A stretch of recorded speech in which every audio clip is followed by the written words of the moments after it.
Starting week 2 off with a bonanza, dare I say. Unfortunately, a lot of that production on fantasy benches. Kirk Cousins, 36.6 fantasy points and 6-point per passing touchdown leagues, started in 52% of leagues. DeAndre Swift started in 46% of leagues. At least he's rostered almost everywhere. And DeAndre Swift scored 27.1 points. And I think he was a combined yard away from maybe having the best week of any running back all season because he almost had 2 more touchdowns. But wow, what a performance from DeAndre Swift. 175 rushing yards, a touchdown, 6 receiving yards on 3 catches as well. Welcome to a Friday show. Happy Friday, everybody. Adam Azer, Jamie Eisenberg, and Dave Richard here. We have 7 AFC or NFC home games to get to, but let's start with the Eagles, 34, the Vikings, 28. The Eagles had the ball for more than 39 minutes. And it was the DeAndre Swift show. Of course, Boston Scott left with a concussion. But Dave, what the heck do we make of this? I did a Twitter poll. DeAndre Swift or Dameon Pierce. And almost 1,500 votes, 57% say DeAndre Swift. They're very high right now on Swift. A lot of recency bias, and for good reason. He played really well. I thought the offensive line played really well. Kind of exposed that Vikings defensive line. They got pushed around quite a bit, but it wasn't all because of the offensive line. Swift was fast. He had great vision, just explosive. It'd be ridiculous for Philadelphia to not use on a weekly basis. He's too good of a player. Now, in saying that, he played 75% of the snaps. It was only the 4th time in the Nick Sirianni era where a running back had at least 70% of the snaps in a game. So it's a little out of character for Philadelphia to give that much work to DeAndre Swift. I would say that it was because he had a hot hand. If I've got him in fantasy, if someone wants to offer me the moon for him, absolutely. I will take that in a heartbeat. I will try a little bit to sell high on him, but I don't expect to get much luck because people are going to remember what the deal is with DeAndre Swift. So I'm going to keep him for the time being, and I'm probably going to use DeAndre Swift every week as a starter until he gets hurt or until he sucks for a couple of weeks. How about that Twitter poll? Would you rather have Swift or Dameon Pierce? I don't want to get caught up in the recency bias, so I'll say Swift. Jamie, how you feeling about DeAndre Swift in the Eagles backfield? I mean, there's a wild card to all this, and the guy who started last week wasn't there, so I can't imagine that they go back to Gainwell as the lead guy, or at least not making it more of a committee because of what Nick Sirianni said after last week. So I would much rather have Pierce still. And I think from what, your takeaway from this as the coach of the team is there's one guy that's got a different gear, so, DeAndre Swift should be the guy, but is he going to be this guy? And this may be his best game. So I would absolutely be selling high on DeAndre Swift for sure. Because again, we don't know how long Gainwell's out. It might've just been short week. They couldn't get him ready to go, but injury history, still crowded backfield. It should be a lot less crowded because Rashad Penny, I don't know if he stays on the team. He's definitely not going to be an active member of the roster. We got our answer from week 1 when everybody's there, but they were very high on Gainwell all offseason. They were very high on him clearly in week 1. And so he's not going to just disappear because of what DeAndre Swift did. Okay, so how about Swift or Madison? People are pretty upset with Madison, understandably so. He's had a pretty bad start to the year. 19 carries for 62 yards, I think, in 2 games. Who would you rather have? Because the schedule gets better for Madison. Yeah, and you got to hope the offensive line gets better for Madison. Losing Bradbury for the game, losing Darisaw during the game, that's clearly a big issue. You can't put it all on him. The fumble's terrible, but 2 fumbles. 2 fumbles, yeah. But I should probably still take Madison.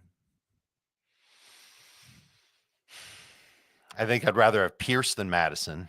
I don't know if I really feel like I want Swift over Pierce rest of season. I'm excited about what I saw from Swift, and I'd be shocked if the Eagles went back to giving him 30% of the snaps when Gainwell's healthy. We don't know when Gainwell's going to be healthy. I'll rank them. I'm nervous about Madison losing the gig, man. Here it is: Pierce, Swift, Madison. Okay. Yeah, I mean, that's the thing. It's not like Ty Chandler is getting much of a chance yet. But he had a few opportunities, and he even had some pass blocking opportunities, and I think he did okay with them. Well, Madison, look, I think the Eagles might just be like the 49ers and the Ravens, where you're just really not going to want to start a running back against them unless it's a true stud. So this was a very tough matchup. Chargers next week, Panthers, Chiefs after that, Bears. Hopefully he didn't lose his job. That's the only thing. It's the 2 fumbles. Like I said, only one in the box score. One he lost didn't count because there was a penalty. Let's talk about the Eagles passing game. I mean, this was just so if you didn't watch it, Minnesota just played a defense that they were just trying to take away the passing game, playing back, and the Eagles, it took them a little while, and they just said, okay, watch this. And they just handed the ball off, and they controlled time of possession. And DeAndre, I mean, I don't even know how many yards they ended up running for when you combine Hurts and Swift, but people are a little upset with the A.J. Brown performance. He had just 20. A.J. Brown was upset with the A.J. Brown performance. Yeah, he had a long touchdown called back. But would you guys, at this point, do you think Devontae Smith is the number 1 fantasy receiver for the Eagles? And do you think we should be buying low anywhere we can on A.J. Brown? And Dallas Goedert. I think there's going to be better days ahead for both those guys. So, yes, you should be making – like, if you could turn DeAndre Swift into A.J. Brown, that's the best move you could possibly do. Somebody that needs a running back and – the A.J. Brown manager is frustrated. There's a squeaky wheel game coming, so they have too many goals ahead to have this, start to, unravel as it appeared to be doing on the sidelines. And I think if you saw what Jalen Hurts said, it's good to be a work in progress with 10 days sitting on 2 wins. So they'll get this figured out, and he's going to have a lot of big days. So, is it probably more of a co-1s, 1 and 1A, than it was a 1 and a 2? I don't know how many people thought that A.J. Brown was that much better than Devontae Smith. We weren't drafting it that way. They were both second-round picks for the majority of drafts. So, I mean, Smith had more catches than him last year. So that's not a huge stretch to say Devontae Smith may be the better fantasy receiver. I hope it's not, because you're still taking Brown first. But, yeah, you should absolutely be making low-ball offers for A.J. Brown if somebody's frustrated. Okay. And Jalen Hurts didn't have an amazing game throwing the. Actually, you know what? Ended up being pretty good because he connected on that deep ball with Smith. He's got off to a slow start, I'd say, through the interception, but he ends up with 27.2 fantasy points, and twice DeAndre Swift gets tackled just short of the goal line, and they push Jalen Hurts in. I think I saw today he has 10 QB sneak touchdowns in the last, I guess, since the start of last year, I think. I hope I have that stat right. I'll look it up. If you want, I can look it up. Right. I think they really love that play where there's 1 yard to go. I think like the offensive line gets all hyped up for it, and it seems unstoppable. I think they've only been stopped once. Wouldn't like it where there's 1 yard to go. Yeah, well, of course, but like sometimes that yard is hard to get for teams. But Philadelphia's figured it out. They go full rugby style scrum, and they get it 90% of the time, 95% of the time. I think even more than that. It's crazy. You want me to look this up? Or no, I got it. I told you I got it. It's from ESPN.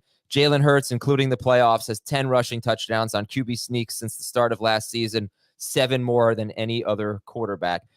Jamie, any other thoughts on the Vikings? Jordan Addison once again relies on a deep touchdown to get his numbers, but that's a pretty good start to a career. Your thoughts on the Vikings? Cousins with another big game? A little disappointed in the Eagles defense, again, missing some guys in the secondary, but the pass rush was not what I expected. I thought they'd put a little bit more pressure on Cousins. So, yeah, gave him credit. He was awesome. Again, a lot of it coming late in the game, but still. And Addison, look, he's, certainly a must-start guy in 3 receiver leagues and pushing his way into becoming a must-start guy in 2 receiver leagues, which is awesome. Justin Jefferson's awesome. TJ Hawkinson's awesome. So the run game is what it is. If I'm Minnesota at this point, I might consider trading Kirk Cousins to the Jets and maybe taking for Caleb Williams, because you got all these guys you got to pay, and getting a quarterback on a rookie deal while you're 0-2, maybe getting some capital for Kirk Cousins if they don't want to bring him back. That might be something they should consider. All right. And would you rather have Jordan Addison or DeAndre Swift rest of season? Addison. Okay. Because the deep plays are great. Eventually, he will start. He still isn't a full-time player yet. And so once he's playing 80, 90% of the snaps, you'll see him get more work in the intermediate range and short range. He's going to be outstanding. Sunday is going to be outstanding. We'll be answering your questions on Twitter with the hashtag. I'm sorry, everybody. I'm really not feeling great. What a hashtag. Hashtag cough. Hashtag Ask FFT. We'll be answering your questions. 10 a.m. Eastern on CBS Sports HQ. Check out Fantasy Football Today there from 10 to 11. And then from 11:30 a.m. until kickoff, we're answering your questions on YouTube, youtube.com/fantasy football today. It's 90 minutes straight, no commercials, just your questions. I guess if I'm being honest, it's more like 86 minutes straight. I will end it a little bit before the 1 o'clock games. But it's fun. We have a great time, and everyone shows up. So every one of us and Chris and Frank, just a big old get together. YouTube.com/fantasy football today.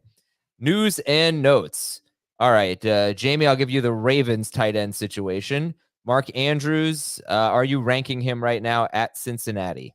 We are not, but I hope to be. It sounds like he's trending in the right direction, but keep in mind he practiced a little bit last week also before they decided to shut him down for that week 1 game against Houston. So if he starts, you start him. If he doesn't, you don't play Isaiah Likely anymore. That's a good idea. Dave, the Travis Kelce, are we ranking him?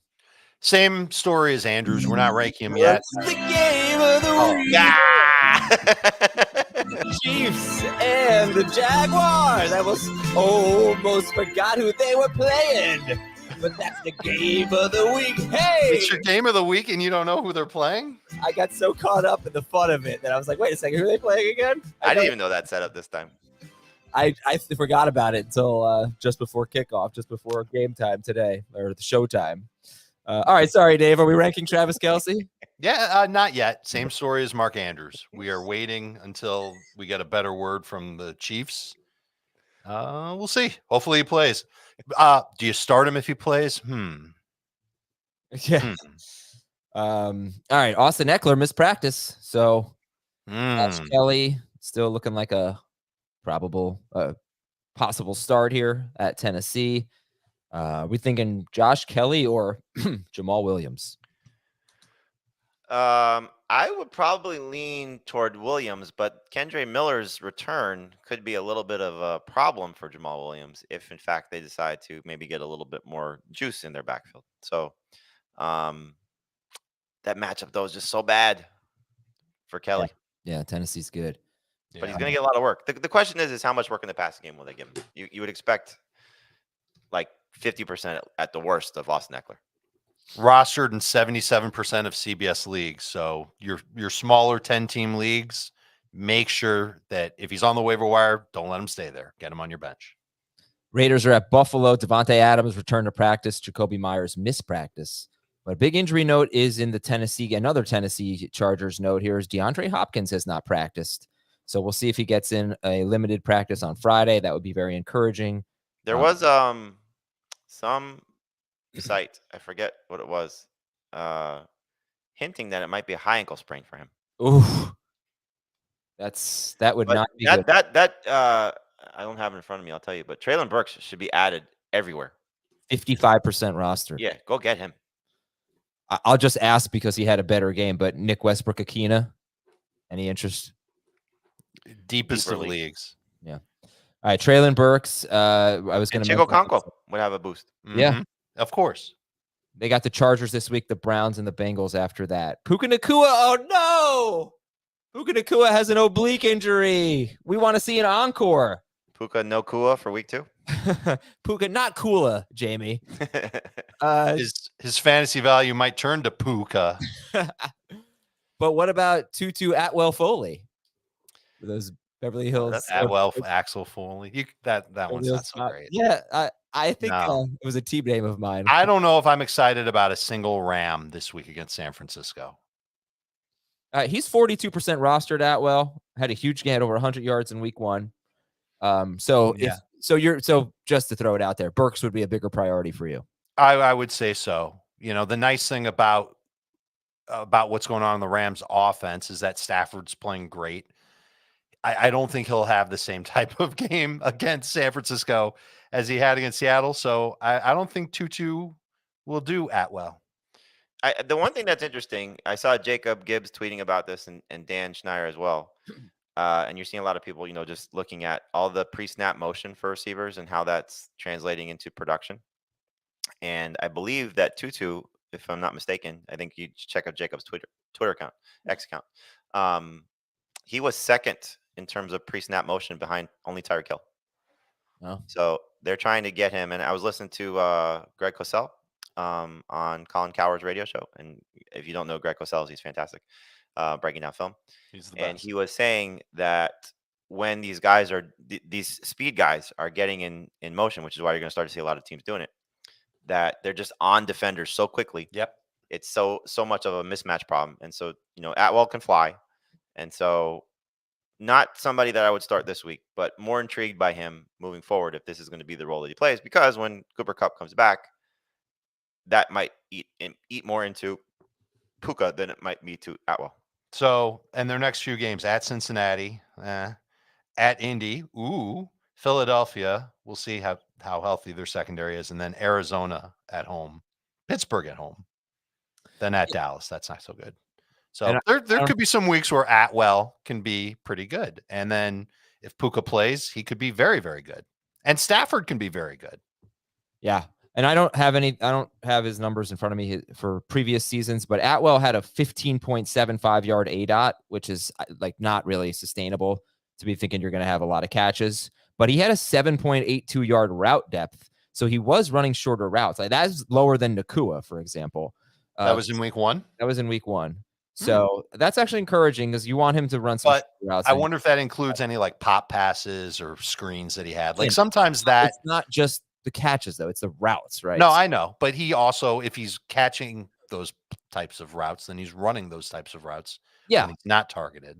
Right, but that's a big difference between his ADOT and his route depth. So I think the point is I don't really trust the guy with a 16-yard ADOT to be consistent. I agree. Like Mike Evans or something. Right. But he could have a lower ADOT going forward if they throw to him on shorter routes. If that were Tyreek's ADOT, we wouldn't bat an eyelash. Exactly. I've learned to not really look into route depth as a meaningful stat. Christian Watson and Aaron Jones both missed practice, but linebacker Quay Walker was limited. Jerry Jeudy practiced in full. That is great news. Is he a top 24 guy for you this week, Jerry Jeudy?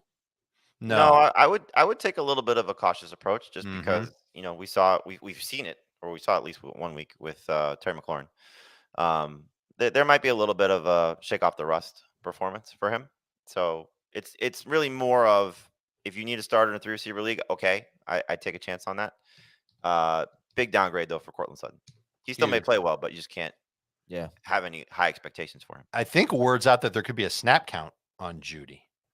Really? Yeah. It's his first game back from a hamstring. We talked about this when he got hurt, that when he initially got hurt, we thought he'd miss more time than he's going to miss. But that first game back, you figure you can't really use him then anyway. Yeah. Well, remember when Jaleel McLaughlin was going to have a big role in week 1? You got one carry. They're saying it again. Or Sean Payton said it again this week. Okay. Brandon Cooks missed practice. He has a slightly sprained MCL. He has not been ruled out, Brandon Cooks, against the Jets, but Traylon Burks, Tutu Atwell, Michael Gallup. How does Gallup rank in terms of, hey, let's pick this guy up and see what happens? I like it. I think it's good for him. I think it's good for Jake Ferguson. And you just, I don't know if you don't start Gallup unless you're desperate. And you start Ferguson if you want a tight end that's got some upside. But if Cooks is out, right? it changes the offense quite a bit, and it gives more opportunities to those guys.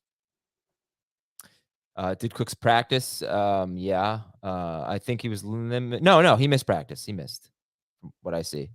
It's a slight MCL sprain, so he's optimistic, but we'll see. Just a few more notes here. Giants left tackle Andrew Thomas was limited in practice. Darren Waller's downplaying his hamstring injury, but I don't think a lot of people that aren't Darren Waller are downplaying his hamstring injury. He says he's playing, so you're starting him. No, he's playing, but it's week 2 and he's already dealing with this, so I'm just wondering if he can get through the season. Houston's 2 safeties still missing practice. Jimmy Ward and Jalen Petrie. Joey Bosa, Chargers edge rusher, he missed practice with a hamstring injury. Devontae Parker was limited. Carolina lost their left guard, Brady Christensen, for the season, and J.C. Horn for a while. They're starting cornerback. Tampa Bay could be without Carlton Davis, starting corner, and defensive lineman Kalijah Cansey, first-round pick. He missed practice. DJ Chark was limited. He's barely rostered.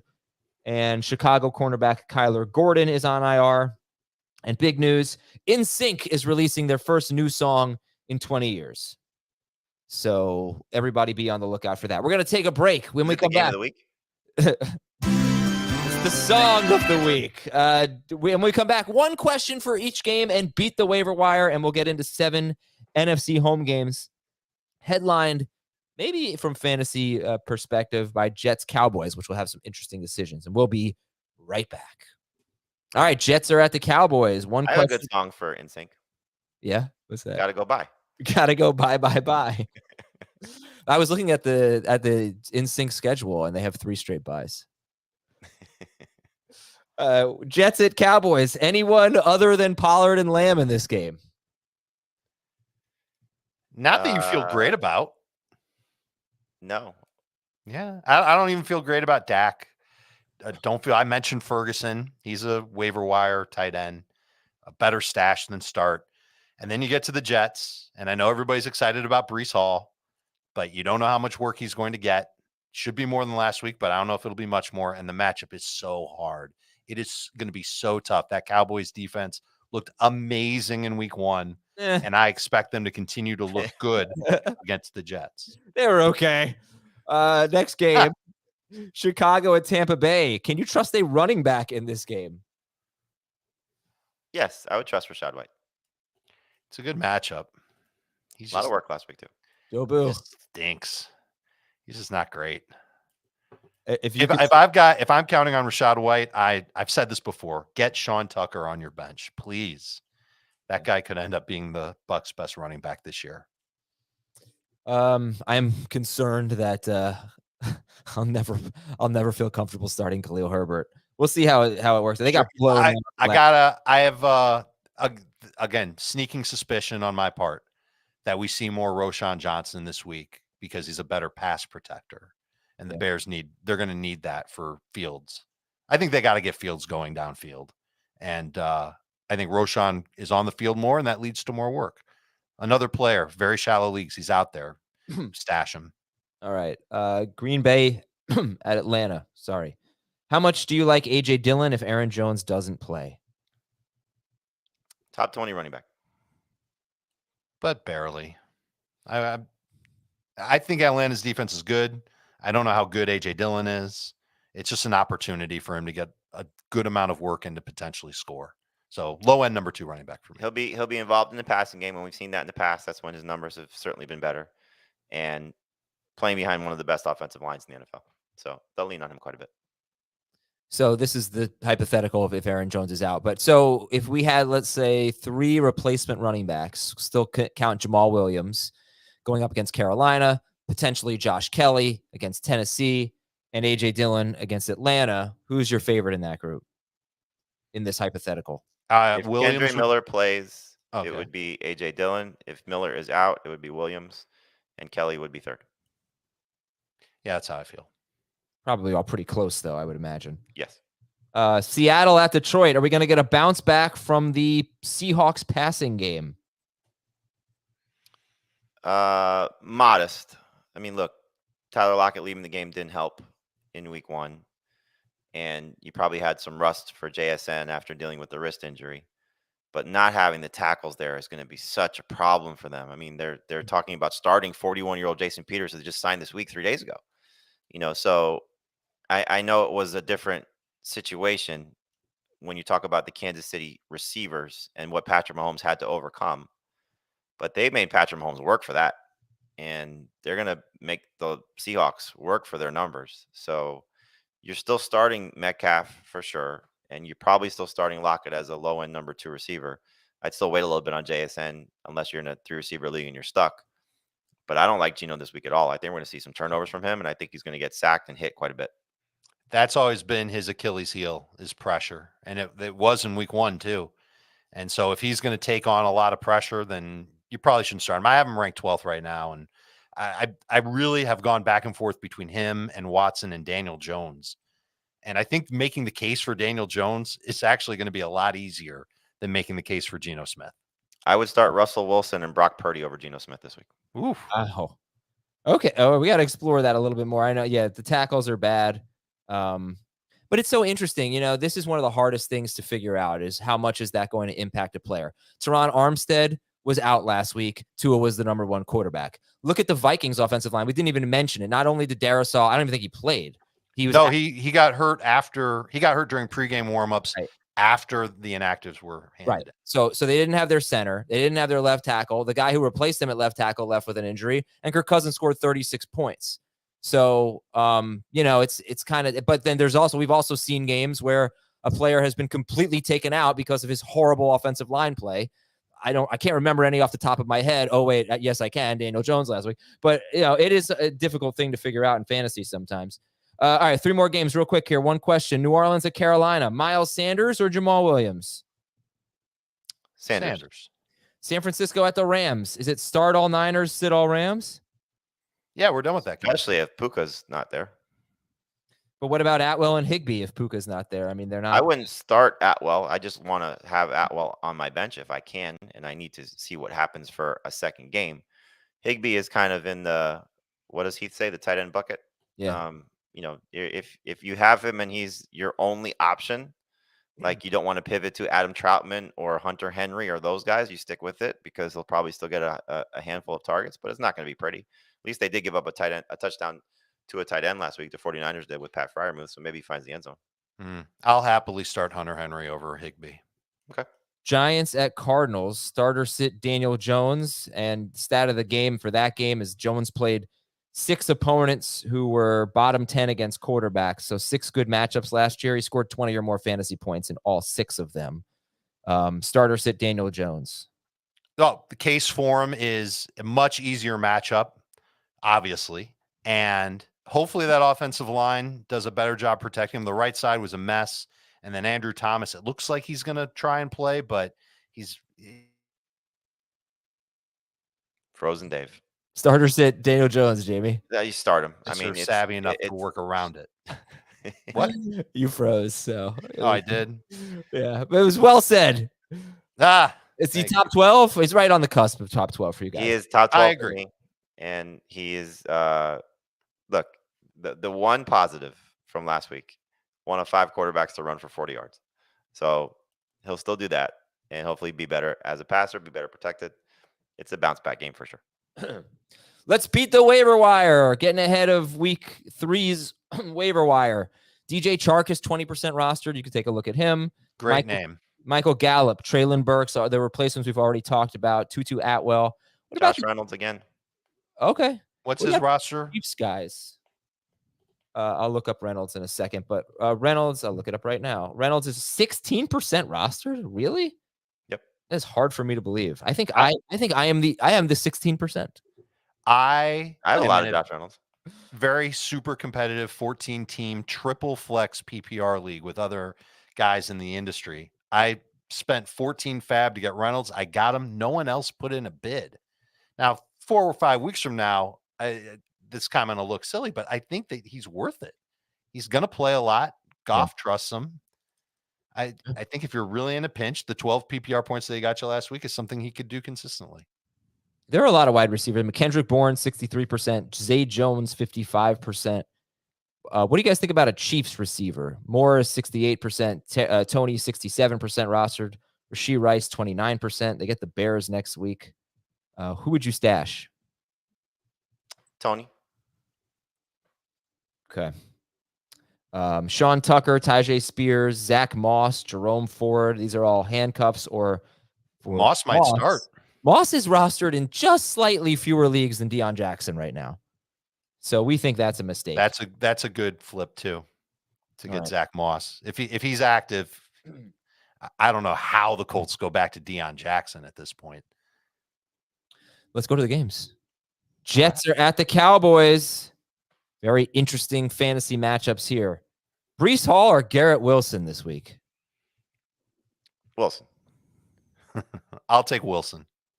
How do you guys feel in general about Garrett Wilson and this matchup? The quarterback's terrible. So he's got to show a lot. And this is not exactly the easiest matchup for him to show a lot. You know, what you're going to see from the Jets is they're going to lean on their run game, which may or may not have success. I would lean toward probably not having huge success, and just try and keep the game close and give Zach Wilson some manageable third down situations. And when it's 3rd and long, you know, you'll see a lot of draws and screens and things that are trying to not put him in scenarios that he's going to turn the ball over. So they're both going to be frustrating. If there was no Dalvin Cook, I wouldn't care. I'd still start Breece Hall. But the fact that they'll still share in this matchup just makes it a little tough to trust. I mean, the thing about the Cowboys is if they had a weakness last year, it was probably their run defense. Actually, late in the year, they lost their number 2 cornerback, and then they actually just weren't really that tough of a matchup. But they're not amazing against the run. At least I don't think so. They weren't last year. Week 1 was whatever.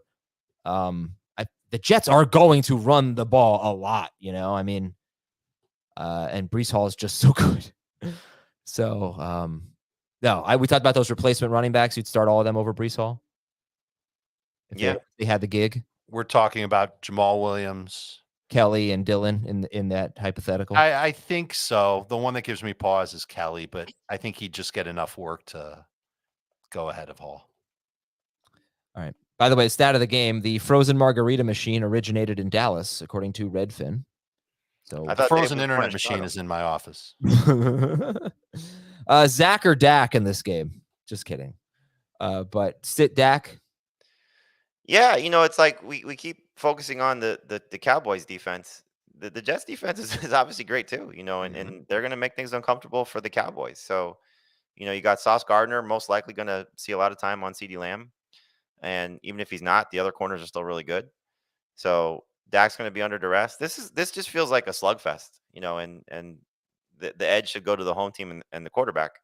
But I don't think there's going to be a ton of fantasy production here. You're not benching Lamb, you're not benching Pollard, but you might not get the typical usual type of production for those guys. Well, we saw it with Diggs last week. They moved him all over the place to get him away from Sauce Gardner, including on that game-tying drive at the end of regulation.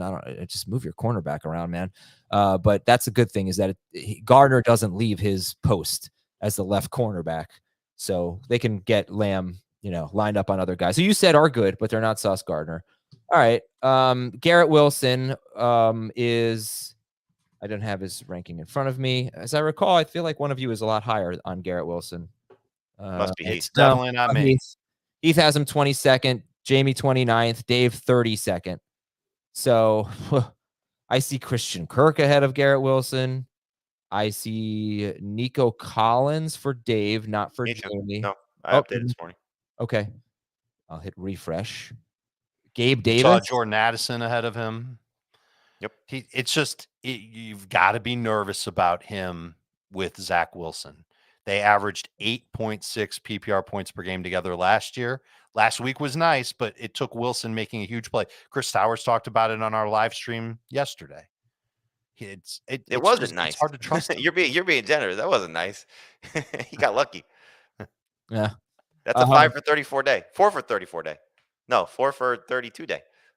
Yeah. It's 5 targets for Wilson, and they will be run heavy. But you guys have him ranked as not even a top 30 receiver now. So, but you do think he's a top 30 receiver rest of season. So part of it is the matchup, right? So we could say, yeah, buy low if he struggles in this game on Wilson. Yeah, I think he's struggle. It buy low if he struggles. Oh, I'm sorry. Yes. Okay. Yeah, but you're not buying. You're buying him as if he's a 4th round pick, not a 2nd round pick. Sure. Okay. All right. Let's go to our next game. Chicago. Oh, and on the flip side, if he does surprise us and has a big game, sell high. Which DST do you prefer? Which DST do you prefer? Cowboys. The one playing Zach Wilson. Do you get away from the Jets this week? Try to keep him on your bench, maybe? No. Yeah, I mean, I wouldn't cut him. I'd start him if as a low end option. Yeah. Okay. They struggled last year against good offenses. They struggled badly. They just took on a really good offense in week 1.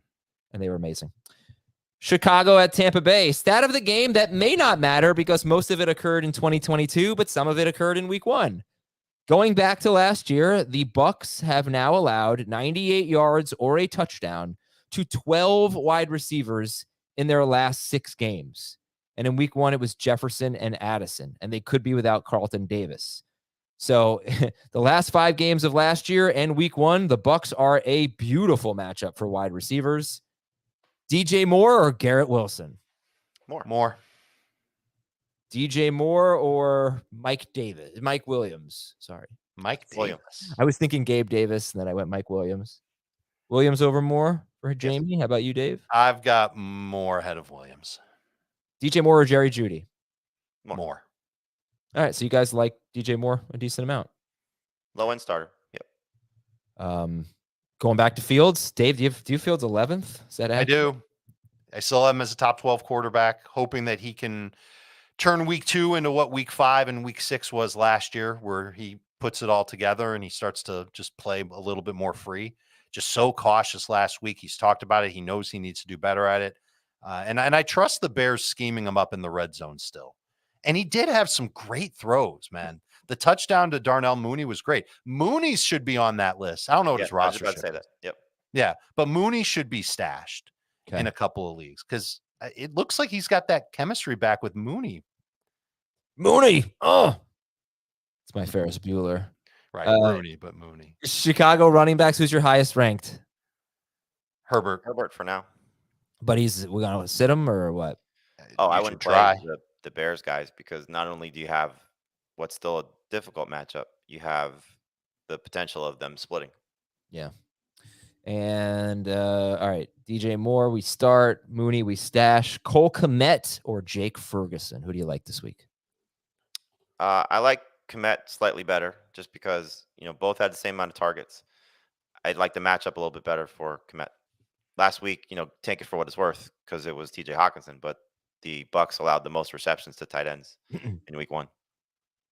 Yeah, this will sound a little silly. If there's no Chase Claypool for the Bears, if they make him inactive, I like Kmet better than Ferguson. Okay. If he's on the field, is he active? Sure. But, I mean, Kmet gives them that physical dimension. Claypool theoretically does too. If they're both on there, that's 2 guys they can go to with that. I should go back to Fields. I'm sorry, because he's not a top 5 quarterback for you. Dave's got him. I think I said 11th. It's 10th. Jamie, I think, has him 8th. 1 spot ahead of Jared Goff for both of you. But is there any surprising quarterback that may have been drafted along with Justin Fields that you have ranked ahead of him this week? Mm-hmm. I got a question on the radio call. The radio show this morning about Tua versus Fields. I'd play Tua. What about Richardson? I would play Fields over Richardson. I've got Richardson a spot higher. Okay. Sit Baker Mayfield. All right. So Rachaad White. So, I mean, this is a big opportunity for him. The Bears stink defensively. Rachaad White, you guys have him 17th. So I'm going to move him down a little. Okay. To where? He'll be in the 20s, but a number 2 fantasy running back. So Ken Walker, you're going to move Schneider's best friend, Rachaad White. I don't know if we should. I thought it was Puka. I'm going to leave that. No, I don't think it's. What do you think? Should I say what happened? No. Okay. Nothing bad. Nothing bad. Just makes you realize that I've actually tried to be better about this. When we talk about football players, like we're talking about people. So I don't want to be too harsh. But Rachaad White had a bad game in week 1. Dan broke it down on film. Saw a play where he missed the hole really badly. So that gets out there on social, whatever. Nothing bad though. What we're referring to, but we should be nice to these people. They are human beings. We're playing and trying hard. Anyway, did he complain about his credit score? What are you talking about? Nothing. So Ken Walker or Rachaad White, who would you start? White. Walker. David Montgomery or Rachaad White? Montgomery. No, I'm sorry. I take White in PPR. Okay. All right. Moving on. Rachaad White or DJ Moore? Rachaad White. Well, do you like the Tampa Bay wide receivers better than DJ Moore? Yes.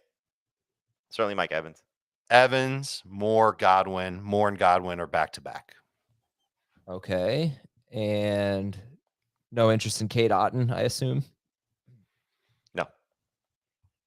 He's so scruffy and not nice to the touch.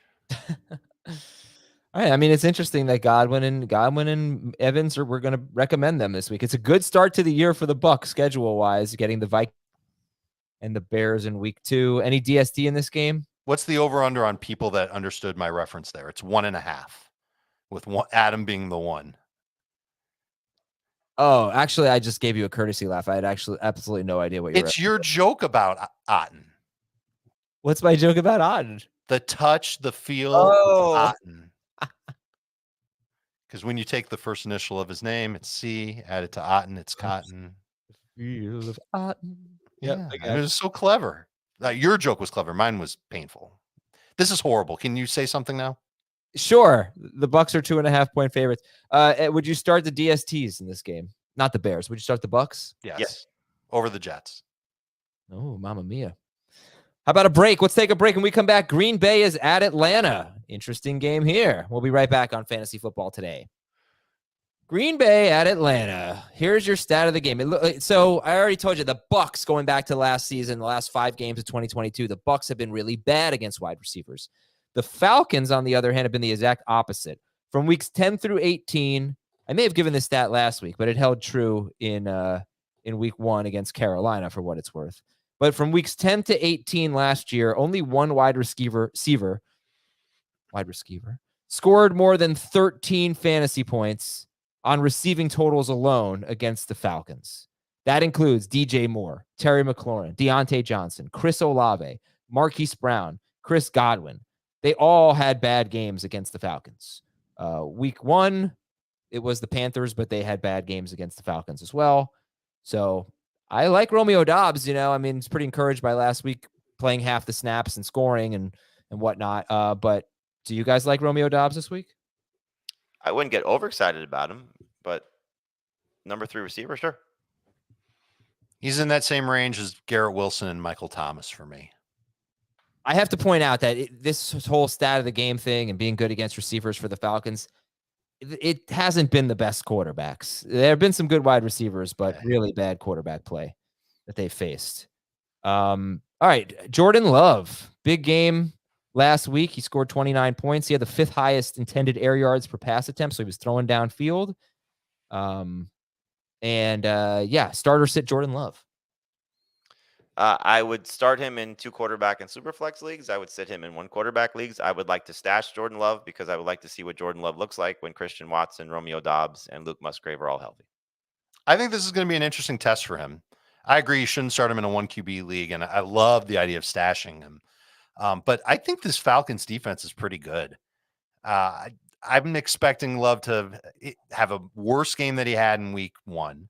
And in week 1, he was off target on 25% of his throws. Yeah. I'm not sure I'm there yet with the Falcons defense. Let's see how they do. Yeah. They were much better in this game, in their game last week, than they were last season up front. Green Bay they also played a rookie quarterback making his first start. And a beat up offensive line. Yeah, it's going to be a fun game to watch for both sides. But I think it's a test for Jordan Love. I do. I don't think this is going to be a fun game. This feels like it's going to be a very low-scoring game. I hope not. Falcons, they're pretty boring, I'd say. But they're very boring. The Packers were exciting as heck last week. And let's hope Aaron Jones plays. You know what to do if he starts, and I think we've talked enough about A.J. Dillon. Romeo Doubs is now 81% rostered. He's a top 36 guy for you two, but just barely. And he did have 2 touchdowns last week at Chicago. So would you start Romeo Doubs or Drake London? Doubs. Yeah, we're going to start just about anyone over London, right? Josh Reynolds over Drake London. Yep. Josh Reynolds over Romeo Doubs? No. No, but they're close. Mm-hmm. All right. How do you feel about Algier? Can you start Tyler Algier? He's a flex. I mean, look, the fact that he played 59% of the snaps and got as much work as he did, especially in the passing game, I thought that was the most encouraging thing for him, not necessarily for Drake London and Kyle Pitts. But yeah, he's not going away anytime soon. They're going to continue to lean on him, which sucks for Bijan's ceiling, but they like him, and he's going to play a role. Okay. Kyle Pitts. I'm playing George Maselli in 1 league, and he's starting both those guys against me. Oh. Legendary editor, George Maselli. Yeah. Legendary trader. He makes trades all the time. I love it. Did you see his trade? The one with 8 players? Yeah. Yeah. 2. I don't remember anything about it. It was too many players, but I read it. He gave up Jamar Chase. He got back a haul, though. He got Devontae Smith. I'll tell you. Sorry. No problem. I made an 8-player trade. You're talking about. I didn't make it with George though. Which league is that in? It was That's in the Jacob and magazine. George in the magazine league. Ah, that's why I didn't hear about it. I'm not in that league. You're not in the magazine league? I am not in the magazine league. Shh. I was unavailable for that draft. Kyle Pitts, start or sit? Kyle sits. No, start him, right? Start. Yeah, it's like who do you start over him and feel good about? Is that the first time anyone's made a Kyle sits reference? Got to be the first time ever, right? I invented that. Plant your flag. I know what I want to say when he continues having terrible games. I just can't say it here.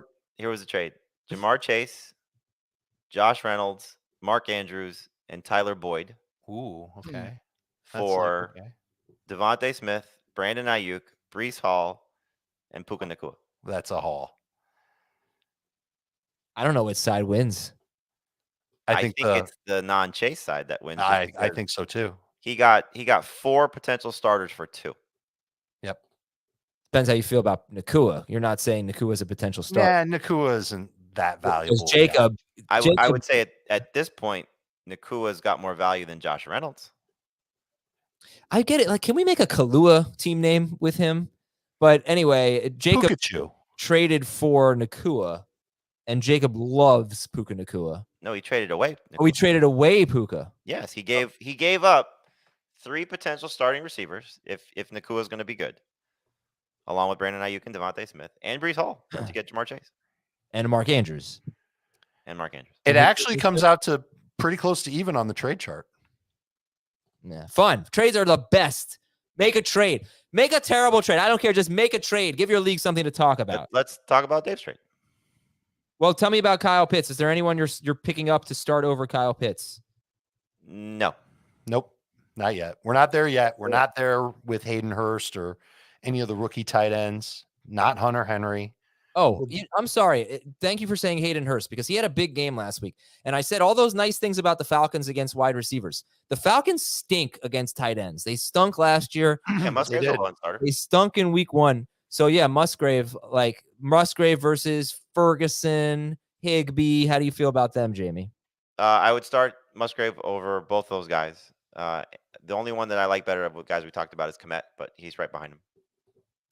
Yes, Ben in the chat. I know plant your flag as someone else's bit. That's kind of the joke. I got called out for it a few weeks ago. Now it's like a thing. Dave's trade. All right, we have a few more games left, but we can spend a minute on Dave's blockbuster trade. Go ahead, Dave's trade. I don't have it in front of me.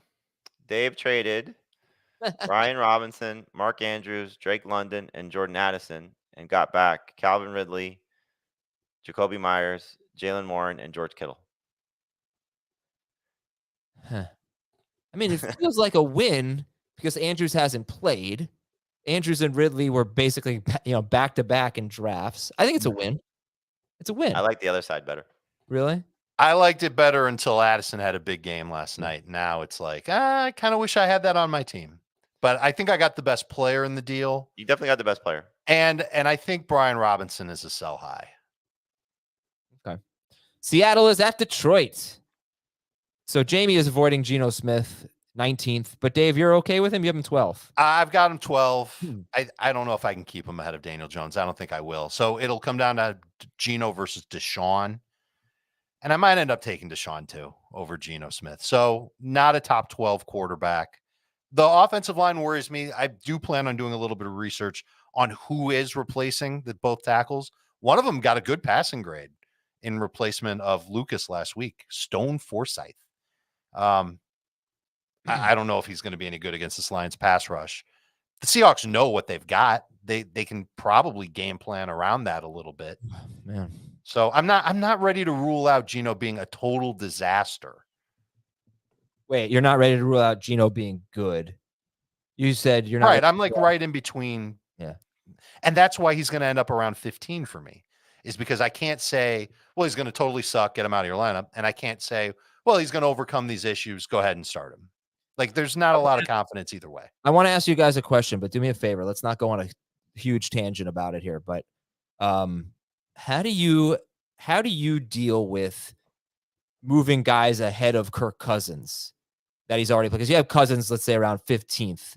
And let's say you had a guy behind him that you wanted to boost up in the rankings. Or you had a guy below him that you want to move behind Cousins now because a wide receiver went out or something like that. And you don't want people to be like, oh, now of course now you have him behind Cousins, Yeah, but sure. you didn't. How do you deal with that? How does that work? I don't even worry about it because I think I've always said like we should remove the Thursday night guys after they play from our rankings. So, the only people that care about that are the people that judge rankings. So I don't know about you, Dave. I never turn my rankings into Fantasy Pros, for example. No, me neither. So like I don't care. My job is to tell you where I think this guy should be ranked as of the moment that I'm ranking him. Mhm. So if for example, I'm trying to think somebody I have ranked ahead of Cousins. Let's say Michael Pittman got the flu and he wasn't playing this week, and I wanted to move Anthony Richardson below Cousins. I'm moving Anthony Richardson below Cousins. Right. So unforeseen circumstances or change, maybe unforeseen isn't the right word. Changing circumstances will make me do the exact same thing. But if circumstances really don't change, then the farthest I will move Geno down is to 14. I will not move him below Cousins, even if I think he's going to absolutely suck. Because it's unfair to the people who looked at the rankings and already started Cousins this week. It's the same reason why you'll see people ranked behind Rashad Penny, who I would love to put ahead of Rashad Penny. But like, how about this example? Austin Eckler doesn't play. Josh Kelly plays. Josh Kelly's getting ranked ahead of pretty much anybody in that Thursday night game. Right. Okay. Thank you for that insight. This is a tough game, I think, because, Well, in 2010, I once moved to no. Yeah. All right. So I think this is an interesting game. I mean, like you got the wide receivers for Seattle. And so who do you like better, the Bucs receivers or the Seahawks receivers? Let's not include JSN, so I know we want to be cautious with him. But the top 2 Bucs or the top 2 Seahawks? It's a great question because I right now I have Metcalf ranked higher. I should probably adjust that and move Metcalf down behind Evans. So I probably would go Evans. I will adjust this. So Evans, Metcalf, Godwin, Lockett. I currently have Metcalf at the top. Metcalf, Evans, Godwin, Lockett, 2 spots behind Godwin. This Lions defense is going to be one of the better ones in the league. I mean, the way that they're getting after quarterbacks right now, that's the problem. And I think the secondary is going to be improved. This is going to be an issue. And look, he was bad last week against the Rams, and we don't have a lot of high expectations for the Rams, and that was at home.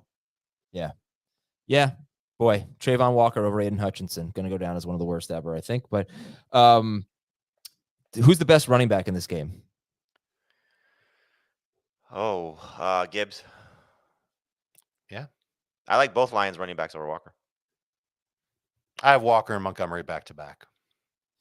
Top 20 guys, though, roughly? Yes, all 3.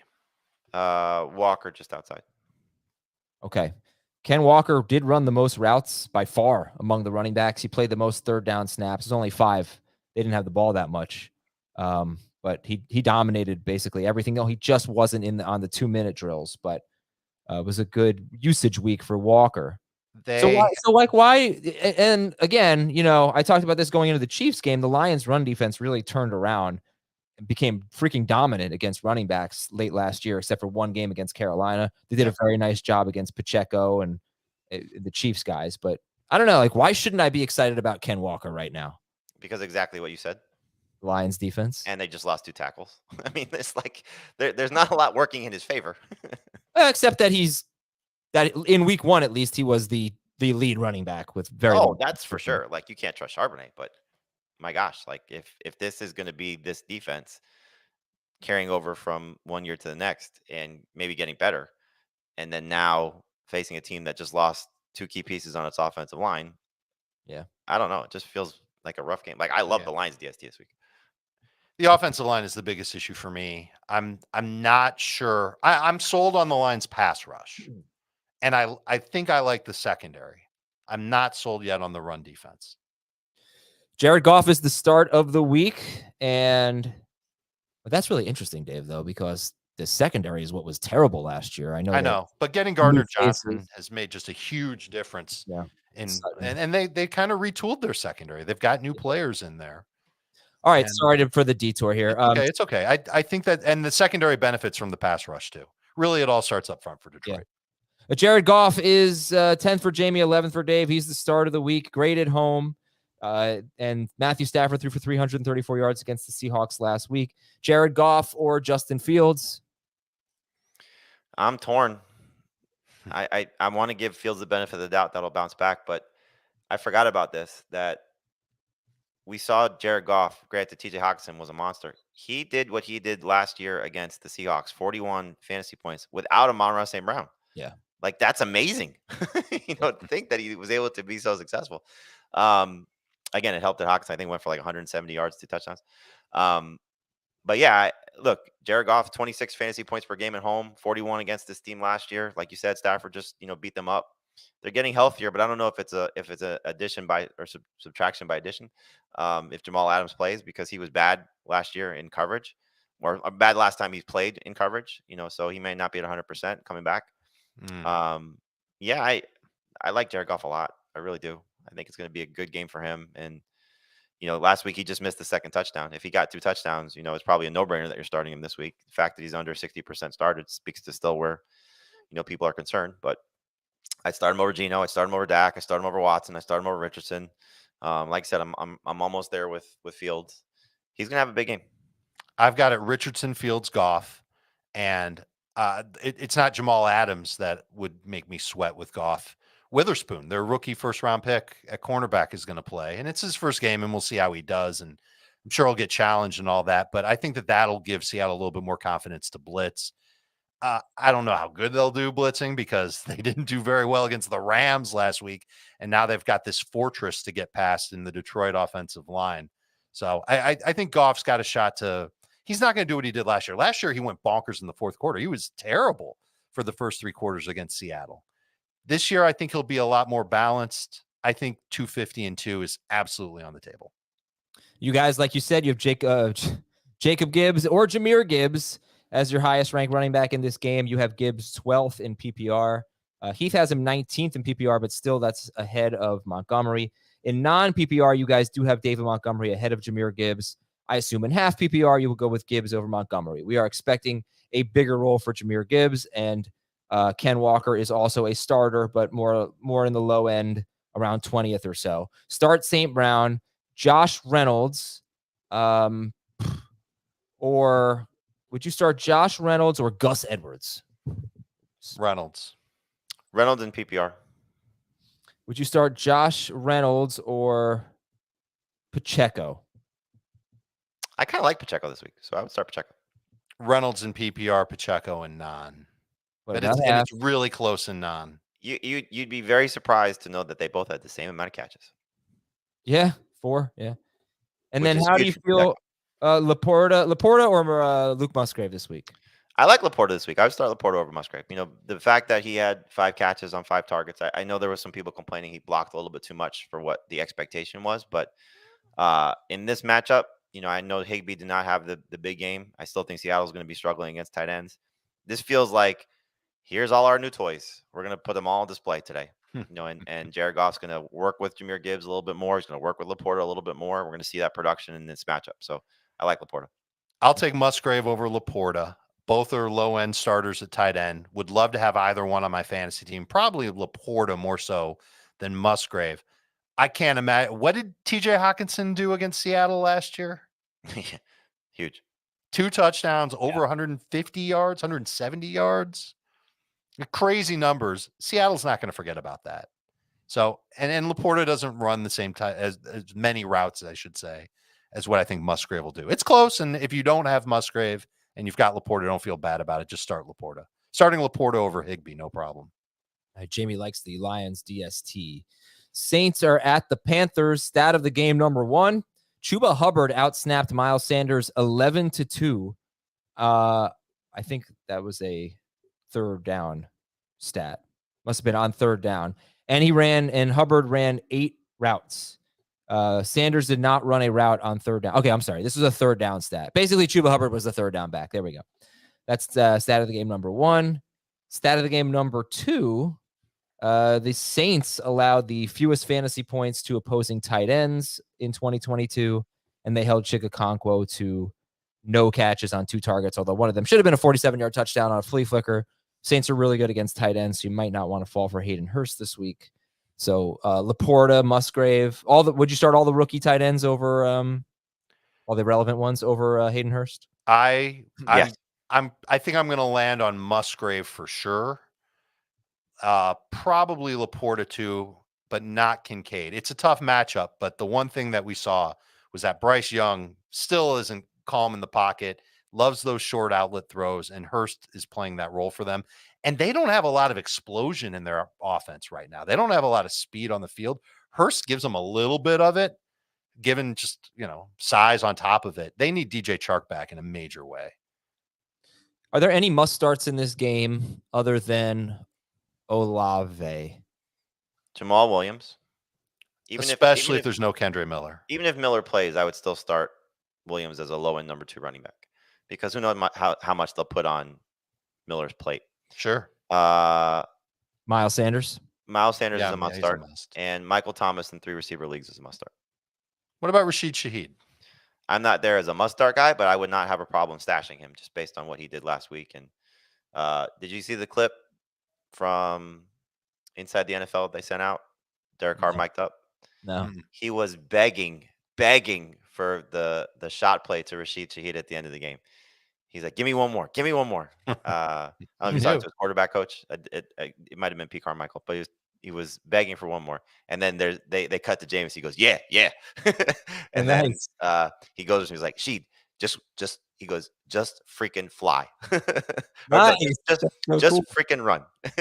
And then when he hits the play, he's like running down the field, like just so jacked up. It was pretty cool.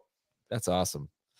All right, Carr did have a decent game, 16.6 points, but he threw for 305 yards. But you guys are not starting Derek Carr this week. I don't mind him. Actually, when I first did my rankings, he was in the top 12. It's not a matchup to fear. JC Horn's not there. All 3 of these receivers, Juwan Johnson's banged up a little bit, so keep an eye on that. But, he's got so many weapons at this point when everybody's healthy. And so he's going to have some of these type of games, unfortunately, where he throws for a lot of yards and doesn't get multiple touchdowns. I don't think they'll throw a lot in the red zone just based on their history. So that's something you got to, be concerned about. But it's not bad to have Derek Carr in a 2 QB or super flex. How much time we have left, Adam? Oh, I don't like where this is going. Fine. A subject for a future podcast. Derek Carr and the Saints math problem when Alvin Kamara comes back in 2 weeks. Definitely a problem. Definitely a good topic. I don't think so. I think it's a good thing. Oh, I think it's a good thing for Carr. I think it's a good thing. I think it's a great thing for Carr, actually. No, it's bad for Thomas and right. I don't know what it means for everybody else. I think Kamara's going to get back to being that touchdown guy. All right, future podcast. Michael Thomas or Josh Reynolds? What happens when Cooper Kupp comes back? Will you spend some time on Michael Thomas or who? Or Josh Reynolds? Thomas. Michael Thomas or Romeo Doubs?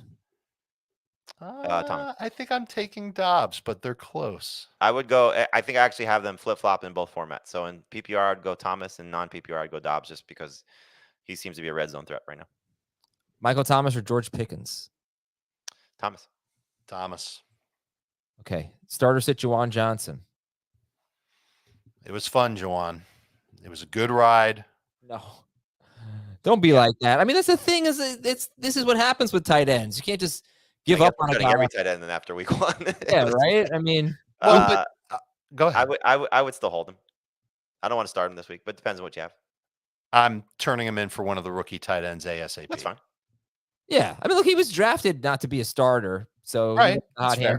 That's the frustrating part with tight ends is, do you have the conviction to stick with them? Because they will have some big games. He had 5 targets last week. It wasn't like he was completely uninvolved. Yeah. All right. That's it. Miles Sanders or Jahmyr Gibbs?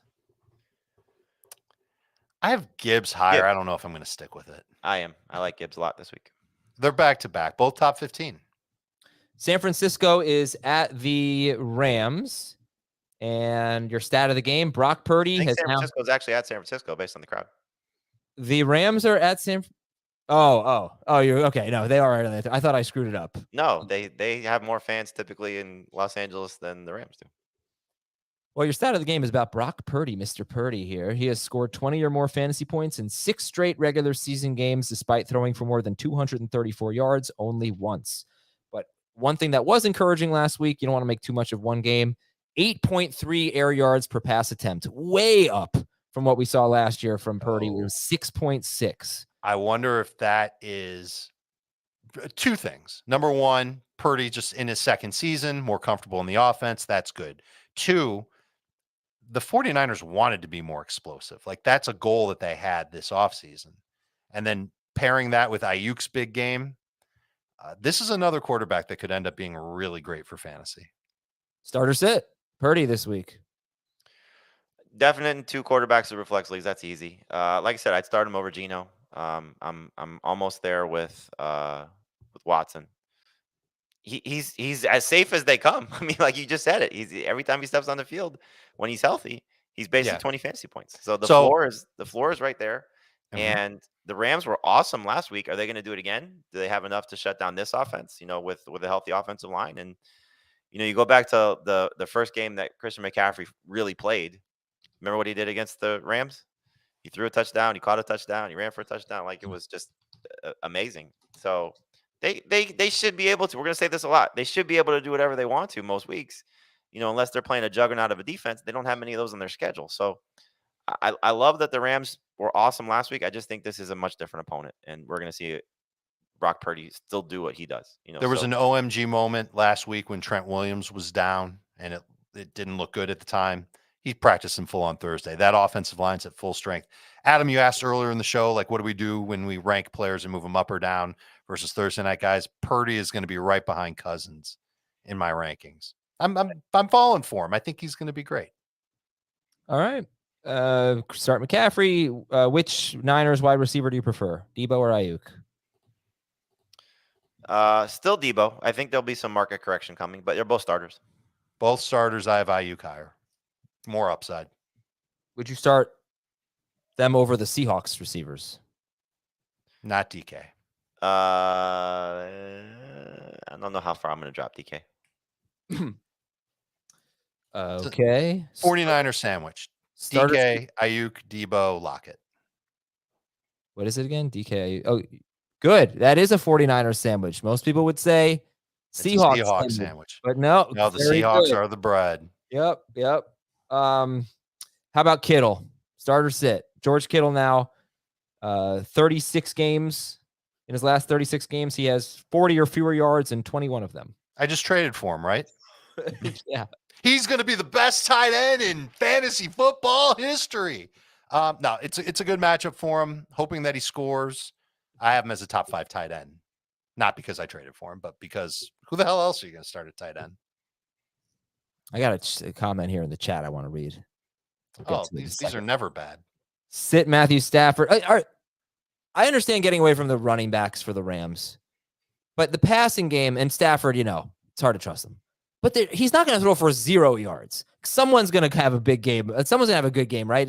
Well, I shouldn't say that. Very often there are teams that have no good wide receivers. It happens. Is that going to happen? Are they going to be that bad? Where Atwell's not a guy we should start, or Nakua's not a guy we should start if he plays. I think this is twofold. One, they're definitely going to have a worse performance if the San Francisco defense is the San Francisco defense from what we saw last week. But in terms of should we start these guys, we were talking about 2 guys that were less than 10% rostered as of Tuesday. Like, unless you're stuck, and granted, again, Christian Watson not being there, Cooper Kupp not being there, you have some flex decisions if there's no Aaron Jones or Austin Eckler. I get it. And they're going to get their targets. But is Puka going for 10 for 119 again? I would probably say it's almost cut those numbers in half. And Atwell, maybe the same thing. So, I would say multiply them by 2. Okay. 20 catches, 238 yards on 30 targets. So they're not going to get shut out. At least I don't expect them to. So is it, some random touchdown that happens? Cam Akers falls in the end zone because they like him in short yardage situations. Is it Tyler Higbee scores and Matthew Stafford goes 1 touchdown, 2 interceptions? Like, they just went into Pittsburgh and completely annihilated the Steelers. Yeah. Is it easy just to say sit Kyron Williams and Cam Akers like that? Yes, it's easy to sit everybody on the Rams. The Rams scored 23 points in 2 games against the 49ers last year. Matthew Stafford and Cooper Kupp played both games. Kupp was awesome in both of the games. Stafford was not. Stafford totaled 1 touchdown. I can't just if Nakua plays, I can't just outright sit him. I agree. he's- I think he's at best a number 3 receiver, though. He's a starter in 3 receiver leagues. He's Okay. a flex in PPR if you don't have anybody else. But All right, you just that have works. to lower expectations. And again, now there's film on him. And so if the 49ers are going to try and take something away, they feel like their run defense, I'm sure, can don't have to put 8 men in a box. 7 guys can defend this Rams rush attack. Dave, More we importantly, got to get going again. I bet they don't blitz that much. I think they use their front 4 as much as possible. Well, that's going to be every play. I don't think they'll need to blitz, and that'll help them overall. All right, never mind what I was going to say. And Tyler Higbee is top 10. Jamie saw him in the top 10. No, he's coming out. Okay. So Heath is high on Ooh. Higbee, but not Dave and Jamie. Giants at Cardinals. Before I get to that, here's this comment from the chat. You guys are my favorite podcast, but I can't stand your scared low takes on Breece Hall. I agree, Maximilian. They were going to be wrong about Hall. I am a kid in the Hall. I'm starting Breece Hall in the 0 leagues I have him in. Just want to call out Dave and Jamie. Well, who's scared now for not drafting him? Yeah. So stupid. Giants at Cardinals. My internet froze at the right time there. Oh, okay. I already gave the stat about Daniel Jones does well against bad opponents, which we expect the Cardinals to be. They weren't so bad against Sam Howell. But Daniel Jones is just outside the top 12. He's like right there, right around 12 to 14 for everybody. Start Barkley. Any interest in a Giants wide receiver? I'll start Darren Waller. You have Waller as your number 1 wide receiver, tight end. Jamie 3rd, Heath 4th. So start Waller. James Conner, haven't mentioned his name yet. James Conner or Miles Sanders? Sanders, but it's close. I don't love either one of them. I think I might move them both down a little bit. And in PPR, I might end up with Conner over Sanders. I'm encouraged by the work that they gave Conner last week. He just didn't do a ton with it. 4.4 yards per carry. That must be like a Yeah, huge. He's not going to rip off big runs typically, but he gets a ton of runs, ton of carries, ton of work. So would you start James Conner or Michael Thomas? Conner. James Conner or Tyler Lockett? Conner. Any interest in Marquise Brown? No. Any interest in Zach Ertz, who had 10 targets last week and should have had a touchdown? Deeper Yeah, leagues, 6 for 22. PPR only. 6 for 21 on 10 targets. I was trying to be nice. You got to ruin that. Well, look at Monkey D. Luffy said. Daniel Jones sucks. That's not Wow, good. we found Heath Burner. Yeah. Yeah, sure. He sure did last week. Hopefully they can bounce back. And you guys have the Giants DST 7th for Jamie, 4th for Dave. But you see what happened, though. Heath loved Daniel Jones last week. I don't know why. I mean, even I didn't like Daniel Jones. Yeah, that was. Well, his rationale was his pass volume would go up when he's chasing points. I mean, He I was guess chasing that points a lot. Yeah. Okay, that's it for that chapter. And Zach Brook has a Kirk Cousins stat he'd like to share. Producer Zach, what would you like to tell us about Kirk Cousins? Hey, so I got it right here. So Kirk Cousins is the first quarterback in NFL history to throw for 700-plus yards on 70% completions over the first 2 games of a season and lose both. Wow. He's off to an incredible start. Yeah. They have no run game. He might. Yeah, and they're his not best ashamed game of it at all. This is another strike against Madison, and we probably should have talked about it earlier. They've thrown at least 73% of the time in each of their first 2 games. Yeah. All Did we right. expect something different, though? That's a lot. Just the number is insanely high. Well, I said it last year, the split, they won like 11 games last year, whatever it was. But the splits, the Dalvin Cook carries, wins versus losses were incredibly different. They're 0-2. Mm-hmm. So, that's just not good for Madison. Okay, we have to go. We will talk to you. We had a mailbag coming up in an hour. If you want to watch it on YouTube at 11 a.m. Eastern, or you can hear it on Saturday. To Jamie and Dave and Zach, I'm Adam. Thank you guys for contributing, and thank you all for watching and listening. Hit that like button if you enjoyed the show, and goodbye.